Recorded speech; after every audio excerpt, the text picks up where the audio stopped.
Bonjour et bienvenue sur ma chaîne YouTube Les Contes de Souila où vous pouvez découvrir, écouter des extraits de mes livres pour enfants à partir de 3 ans. Aujourd'hui, je vais vous présenter le dernier né de la collection, Une forêt pas comme les autres, qui est la suite de La forêt magique. Voici donc un extrait. Le petit lapin, Aiko, et ses amis sont un peu tristes après le départ de Mehdi. Il est venu leur rendre visite en suivant le ray de lumière magique qui traverse sa chambre. Il était tout émerveillé de découvrir leur magnifique forêt. C'était trop génial. Et la tête qu'il a faite en nous entendant parler s'esclaffe le petit lapin, trop drôle. Le plus amusant, répond l'arbre rose, c'est quand il m'a fait des chatouilles en coupant un bout de ma branche comestible. J'espère qu'il reviendra vite. Les visites sont tellement rares par ici.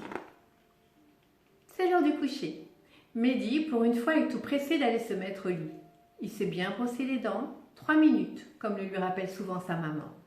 Il s'est même coiffé et porte son plus beau pyjama, celui avec Batman, son héros préféré. Après le gros bisou du soir, comme d'habitude, la maman de Mehdi referme la porte de sa chambre en laissant filtrer un ray de lumière pour éviter l'obscurité totale. Mehdi sourit. Il fixe la ligne lumineuse, celle-là même qui l'a conduit vers la forêt magique où il est allé de découvertes en découvertes. Il a très envie d'y retourner, même s'il doit attendre qu'on vienne le chercher.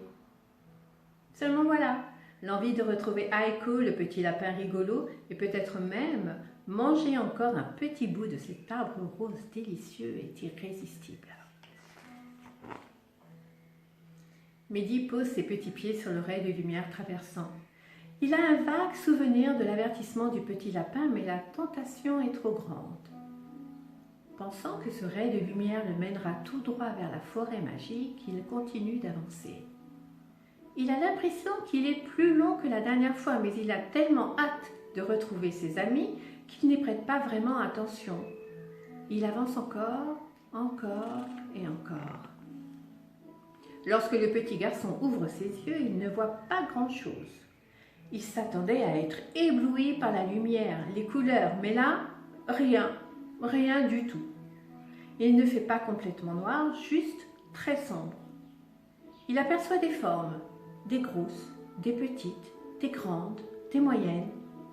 Il y en a même une qui lui fait un peu peur car elle ressemble à un dinosaure.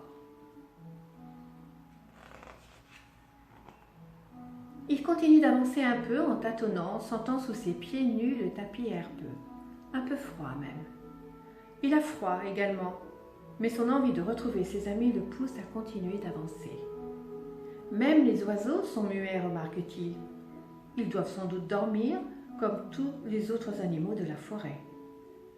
Pas de chance, il est arrivé au mauvais moment. Déçu, il ressent un peu plus la fatigue. Il aperçoit plus loin une masse, peut-être un rocher ou bien un arbre. Il s'en approche, les mains en avant pour éviter de se cogner. La surface est dure et froide, comme de la pierre. On dirait bien un rocher, pense-t-il. Mehdi est un peu découragé. Il décide de s'asseoir et de s'adosser contre le rocher. Ses yeux se ferment bien malgré lui.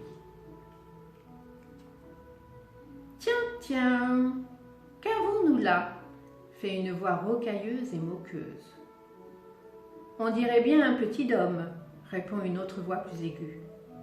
Ouais, t'as raison. Voyons voir s'il est bien tendre et goûteux.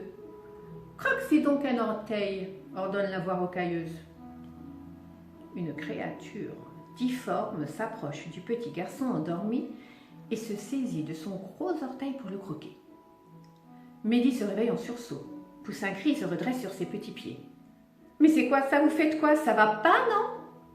Bah, on veut juste te croquer. Où est le problème? Nous, on aime bien le petit homme, bien jeune et bien tendre, lui répond la voix rocailleuse et moqueuse qui a rejoint son acolyte.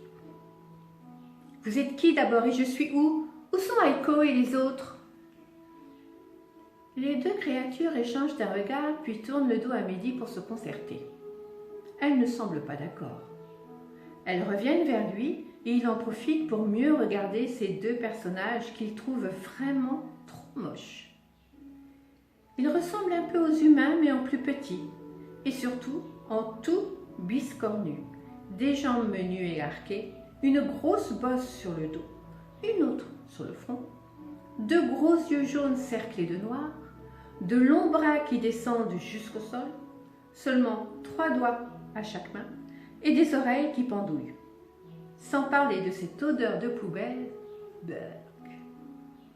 Voilà, j'espère que ce petit extrait vous a donné envie de découvrir la suite des aventures de Mehdi dans Une forêt pas comme les autres.